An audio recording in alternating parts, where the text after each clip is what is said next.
இனிய காலை வணக்கம். நான் உளவதி தில்லத்தேவன் லண்டனில் இருந்து.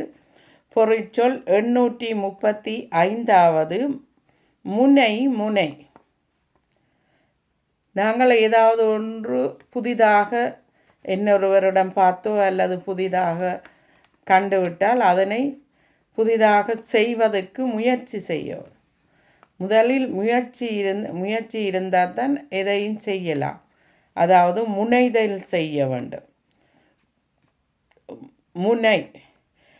இப்போ இலங்கையில் அம்மா கிடுகு பின்னுவா, அப்போது எங்களையும் பின்ன சொல்லி நாங்களும் சிறு வயதில் ஆர்வமாக அதை செய்ய வேணும் என்று கற்றோம். பேர்ந்து அம்மாவுடன் சேர்ந்து நாங்களும் கிடுகு பின்னுவது, பெட்டி நீத்து பெட்டி உழைப்பது, இதெல்லாம் முனைந்ததால் தான் அவற்றை செய்ய முடிந்தது.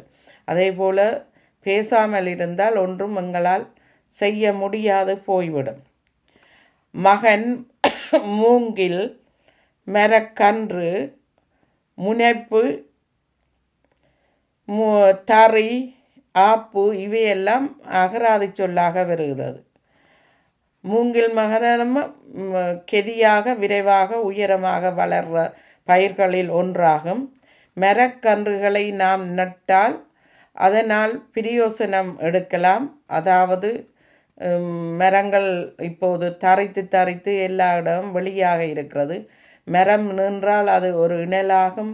மரங்களின் கீழ் சருகுகள் விழுந்தால் அது ஒரு பசலையாகும். மரம் பல தேவைகளுக்கு பயன்படும்.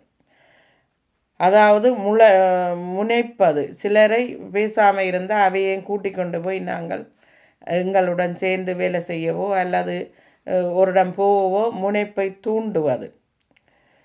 தறி, மரத்தை வைத்து உண்டாக்குவது பல காலங்கள் செல்லும். ஆனால் தரிப்பது 1 மணி நேரம் 2 மணி நேரத்தில் அதனை தரித்து விடலாம். சில சிறிய மரங்களை உடனடியாக பிடுங்கி விடலாம்.